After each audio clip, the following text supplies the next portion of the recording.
Bonjour à tous, bienvenue sur Prodify. Aujourd'hui, on fait une vidéo un petit peu différente. Je vais vous parler d'un jeu auquel je joue un petit peu.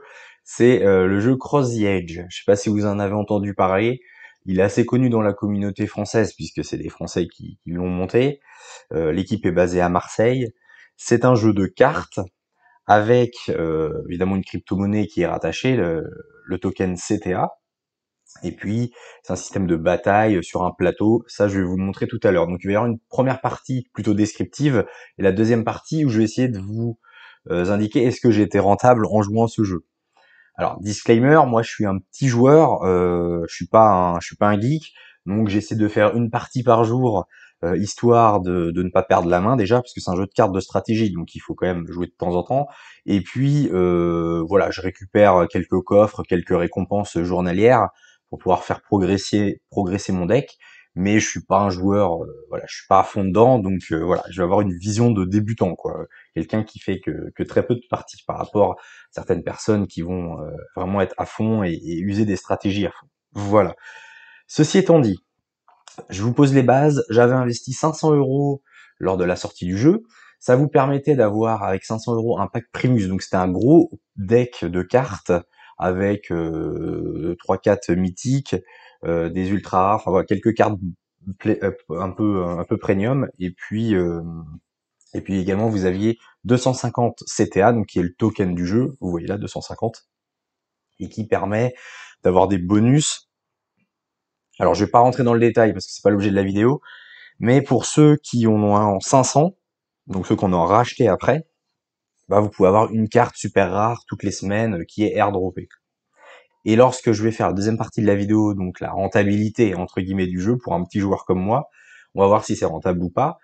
Et évidemment, il faudra tenir compte que certaines personnes qui ont 500 tokens CTA auront sans doute des bien meilleurs scores que moi. Voilà, donc ceci étant dit, bon, je vous fais une petite présentation rapide du jeu. Donc là, vous avez le bouton play pour lancer une partie. Là, vous avez la page d'accueil. Vous avez là l'icône où vous récupérez vos coffres que vous avez gagnés. Là, ça va être tout ce qui est item, les potions, etc. Bonus. Les missions, quand vous faites une mission, vous pouvez les claim ici. Les news. Là, vous avez vos decks avec vos cartes. Et là, vous pouvez c'est ce qu'on appelle l'artisanat, c'est parce que vous pouvez minter les cartes entre elles pour qu'elles deviennent plus fortes, etc. Bon, on fait pas un tuto sur Cross the Edge, donc je rentre pas dans les détails, mais voilà en gros comment se présente l'interface. Là, vous avez le classement, là, vous avez votre niveau. Puis ça, c'est le loop de tokens. Alors ces tokens-là, ils sont utilisés pour faire, dans l'artisanat, pour faire des fusions de cartes, ou les augmenter de niveau. Voilà. J'entre pas plus en détail dans le jeu, de toute façon il y a plein de tutos, si vous voulez apprendre à jouer, vous regardez des tutos sur YouTube, moi c'est pas l'objet de ma chaîne en priorité. Juste un petit comment ça marche. Alors voilà, chaque carte, alors comme nos Pokémon un peu, vous avez des, euh, des éléments, nature, air, light, feu, eau, ténèbres et terre.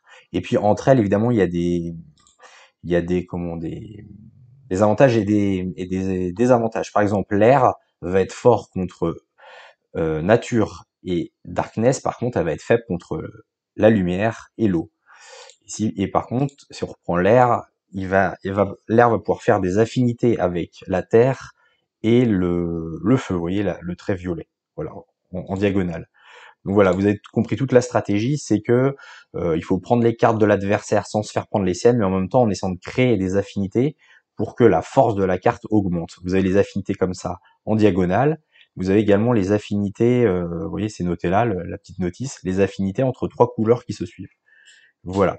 Ce qui fait que c'est un peu comme des échecs, il faut placer ses cartes en fonction d'où place l'adversaire, essayer de créer des affinités, et puis voilà, mettre vos grosses cartes dans de bonnes conditions. Voilà un peu l'idée du jeu. Mais mieux que de la que je vous parle, je vais vous montrer une petite vidéo très rapide, voir un petit peu juste pour que vous ayez un petit peu voilà, voir un petit peu comment ça joue. Alors j'ai trouvé cette vidéo d'une partie sur YouTube.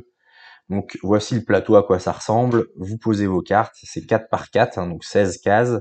Vous avez les pictogrammes que vous pouvez utiliser, puisque des fois, notamment pour les débutants, vous savez plus quelle affinité est contre qui, donc vous pouvez regarder les pictogrammes là. Là, vous avez vos cartes pour jouer, c'est votre deck. Vous avez deux pioches, vous avez le droit de piocher deux cartes. Puis là, vous avez le détail de la carte sur laquelle vous cliquez, donc l'image, l'affinité, pardon, l'élément, et puis là, vous avez la puissance 480. Puis là, après, bon, je rentre pas dans les détails, mais vous pouvez la monter en niveau, les petites coches en bas. Voilà, je vais mettre play, pour que vous voyez en action, voilà. Donc voilà, vous mettez, ça joue au tour par tour, hein. D'abord c'est vous qui jouez, ensuite l'adversaire, ensuite vous, etc. Et puis vous voyez là par exemple l'adversaire, enfin nous, parce que là on est les bleus, donc le liseré bleu autour, ça veut dire que c'est nous. Là, alors attendez, je vais laisser l'adversaire jouer. Donc vous voyez, il joue une carte ténèbres, donc ténèbres est plus fort que eau, donc il a pris la carte eau et l'eau prend la carte feu. Voilà, ça a fait un, et là ça fait un combo, et en plus voilà, comme les trois cartes se suivent, Darkness, eau, feu, vous voyez, ça a fait une affinité. Les petits éclairs que vous voyez entre les cartes, c'est-à-dire qu'il y a une affinité. Et lorsqu'il y a une affinité comme ça, double, qui se crée, vous gagnez 150 points sur votre carte. Donc, par exemple, cette carte-là valait 430, et maintenant elle vaut 580, avec l'affinité. Vous avez les chronos là de chaque personne. Alors là, on voit pas avec le titre. Vous avez un chrono qui descend là. Et puis vous avez le nombre de points, alors là on voit pas très bien du coup, mais voilà, vous avez un nombre de points dès que vous retournez les cartes, dès que vous créez des affinités, ça augmente votre nombre de points, et à la fin, celui qui a le plus de points, il gagne, tout simplement. Vous voyez, là, la personne a rejoué, et il a quasiment toutes les cartes du plateau. Il a réussi à faire un combo multiple, et donc bah là, les 5 cartes lui appartiennent. Donc pour l'instant, il est en tête. Voilà, donc, et la partie se termine bah, quand toutes les cases sont remplies, on regarde celui qui a le plus de points, et puis voilà. On peut regarder un dernier coup. Alors là, vous voyez, l'adversaire a mis une carte là, il a pas joué sur coller, donc peut-être qu'il prépare une stratégie. Alors c'est un peu comme des échecs, des fois vous placez des cartes pour prévoir le coup d'après, pour faire un combo avec d'autres cartes. Donc, voilà, tout un tas de stratégies, mais voilà. Voilà, en gros, vous voyez à peu près comment ça marche. Donc, on va voir là, il a placé une grosse carte feu. Donc, vous voyez, c'est en affinité, enfin, c'est pas en affinité directe, mais vous voyez maintenant il y a un éclair rouge, éclair jaune, pardon, entre les deux. C'est parce qu'il a retourné sa carte, comme sa carte feu était plus forte que la carte R, et vous voyez la diagonale, comme je vous disais tout à l'heure, il y a une affinité, donc d'où la petite diagonale. Alors là, l'adversaire a mis une grosse carte terre, et c'est son champion, c'est son leader, donc ça fait voilà, un combo différent, il a repris plusieurs cartes. Bon voilà, vous voyez les affinités qui se créent à l'écran. Bon voilà, un peu comme ça, vous avez vu grosso modo comment ça marche, la mécanique du jeu. On va passer à la deuxième partie, donc à la rentabilité peut-être supposée du jeu. L'idée c'est, alors si je retourne sur le jeu, comme je vous disais, là j'ai mes cartes, vous allez avoir la liste de mes cartes qui va s'afficher, mais voilà, on voit pas très bien, c'est un peu fouillis je trouve sur le jeu pour voir toutes ces cartes. Bon, il y a des filtres, mais bon, là c'est pour faire regarder des statistiques, c'est pas terrible. Vous avez, bien évidemment, comme tous les jeux de cartes, les bons jeux de cartes, vous avez des sites, voilà, des sites externes. Donc bon, il y a plein de sites sur Cross the Edge, mais notamment il y a aussi la marketplace, et ça c'est très important. Donc c'est une marketplace classique, hein, donc vous voyez, vous pouvez voir toutes les cartes qui existent sur le marché. Vous pouvez trier donc les cartes, mais également si vous avez des mines pass, des coffres, etc. Enfin, vous pouvez choisir tout ce que vous voulez, avec l'élément que vous voulez, la rareté que vous voulez. Vous pouvez trier, bien évidemment. Et vous pouvez soit acheter des cartes, soit mettre en vente vos cartes. C'est le principe de la marketplace. Je vais aller voir, alors l'avantage c'est que j'ai connecté mon wallet, donc je vais pouvoir aller voir dans mes assets ce que j'ai comme carte. Et là où c'est bien fait, c'est que donc là mes cartes vont s'afficher, donc ça c'est mes cartes, ce que je mets en vente et les offres que j'ai fait sur d'autres cartes. Ce qui est bien, c'est ce système de... alors attendez, comment ça se fait que je ne peux pas normalement... juste un instant, je règle quelque chose.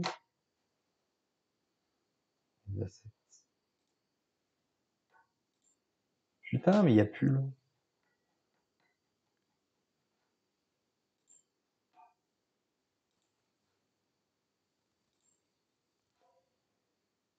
Voilà, donc mes cartes sont là, et là je peux sélectionner par élément, par rareté, comme je disais tout à l'heure. Donc ce qu'on va faire, Je vais pour l'instant m'intéresser que aux meilleures cartes que j'ai, donc les cartes mythiques, j'en ai 3.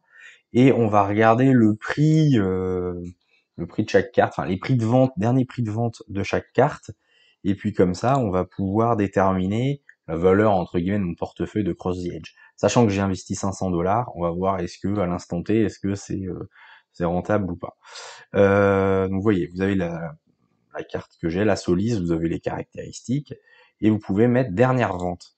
Et c'est ça qui est très pratique, c'est que vous voyez le prix vente de la carte dernièrement. Alors évidemment ça varie, mais en gros c'est entre 160 et il y en a une à 40, mais 80.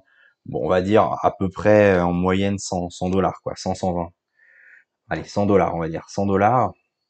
Donc la Solis, je vais faire une petite addition. Celle-là, je pourrais la vendre 100 $. Alors après, est-ce que je la vendrai? Je ne sais pas, mais sa valeur, grosso modo, c'est ça. Si je fais pareil avec Shadow, par exemple, qui est... Alors, je vais pas faire toutes mes cartes de mon deck, hein, parce que autant les grosses cartes, j'en ai pas beaucoup, autant les petites cartes, j'en ai pléthore, donc si la vidéo, elle va durer 8 heures, mais je vais faire les grosses cartes, et puis après, on va voir à peu près.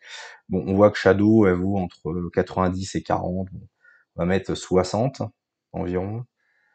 Bon, c'est à la louche, hein, vous aurez compris. Plus 60.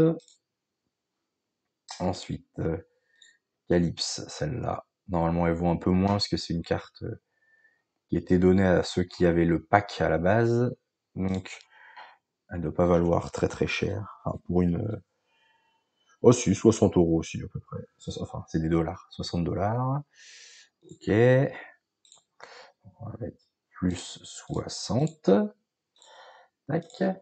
Alors ensuite, on va aller voir... Alors, je vais pas toutes les faire, mais on va aller voir les cartes ultra rares. Donc, qui sont moins chers. Alors non, faut que j'enlève les mythiques. Juste les ultra rares. Voilà. Alors je pense qu'elles sont... bon, on va aller voir la première, le prix.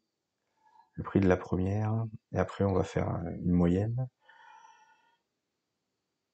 Alors celle-là par exemple, dernière vente. Bon, elle vaut à peu près 4 $ en moyenne. Alors je vais pas noter tout de suite, je vais aller voir une autre. Si je vais voir, je sais pas, Cumul par exemple. Celle-là, elle vaut combien en moyenne? Dernière vente. Celle-là, elle vaut dans les 3 $. Donc on était à 4, 3. Ok. Silae. Hop. 3 $ aussi. Bon, on va faire une moyenne de 3 $. On va pas s'embêter. 3 $. Donc, j'en ai 7. Donc ça fait 21. Plus 21. Donc ça, c'est les cartes ultra rares et mythiques. Alors après, les rares, elles vont valoir moins cher. Par contre, j'en ai beaucoup puisque c'est des cartes que vous pouvez gagner. Les rares, une common et common, vous pouvez les gagner pendant le jeu. Donc ça, j'en ai une quantité assez astronomique. Donc, bah écoutez, je vais prendre, je sais pas, Barème par exemple. Ah non, c'est nul. Ah oui, Barème. Alors attendez, parce que je crois que celle-là, c'est une ultra rare, mais je crois qu'elle vaut un petit peu plus. Ouais, celle-là, elle vaut à peu près 10 $. Ouais. Donc, ouais, on est plus sur... ouais, j'avais mis 4 de moyenne, celle-là vaut un petit peu plus. Bon, allez. On rajoute 5 $ comme j'avais prévu 4. Ouais, ça change pas grand-chose, 240. C'est pas ça que je voulais voir. Je voulais voir le prix d'une rare. Allez, n'importe, celle-là. Alors après, je sais pas si ça se vendrait, hein, parce que celles-là, elles sont beaucoup moins recherchées. Mais bon, c'est pas grave, c'est pour... ouais, à peu près 1 $. Alors, on va dire 1 $. Des bleus, je dois en avoir, des rares, je dois en avoir une cinquantaine à peu près. Donc, allez, plus 50. Ensuite, je vais pas vous faire le coup d'aller voir les uncommon et les common, mais c'est aux alentours de 50 centimes à peu près, les cartes uncommon. Les commons, c'est même encore moins, ça doit être peut-être 20 centimes. Par contre, j'en ai des centaines, hein, des deux. Donc on va dire, à la grande louche, à la grande louche, si je vendais hein, toutes mes uncommon et toutes mes commons, toutes mes uncommon, ça ferait peut-être 100 $ et toutes les commons, ça ferait peut-être, je sais pas, une trentaine de dollars à la louche. Donc je vais rajouter plus 100, plus 30. Voilà. On est à 426 $. Donc, à l'instant T, si je vendais toutes mes cartes, eh bien, je serais pas en gain puisque voilà, j'aurais investi 500 $ environ dans le jeu et je peux potentiellement récupérer 426 $. Sachant que bon, je suis un petit joueur, donc bah écoutez, je suis quasiment ni gagnant ni perdant. Je suis légèrement perdant, mais pas grand chose. Mais évidemment, je suis pas très représentatif. Ce qu'il faut, je pense, qu'est-ce qu'il faut en déduire? Je pense que quelqu'un qui joue pas du tout au jeu, moi j'essaie de jouer une fois par jour, quelqu'un qui laisse de côté le jeu et qui ne fait rien, je pense que du coup, il ne rentre pas dans son investissement. Voilà, il a mis les 500 $, il a joué un petit peu, il a abandonné, et je pense que lui, du coup, il va pas être, voilà, il aura perdu de l'argent. Par contre, un joueur qui va jouer beaucoup va avoir plus de bonus, donc plus de cartes cadeaux, il va avoir un meilleur classement, donc il va avoir des meilleurs coffres, etc. Enfin, c'est un cycle vertueux. Et en plus, si il a un petit peu acheté de jetons CTA au départ, il a également une ultra rare par semaine qui tombe.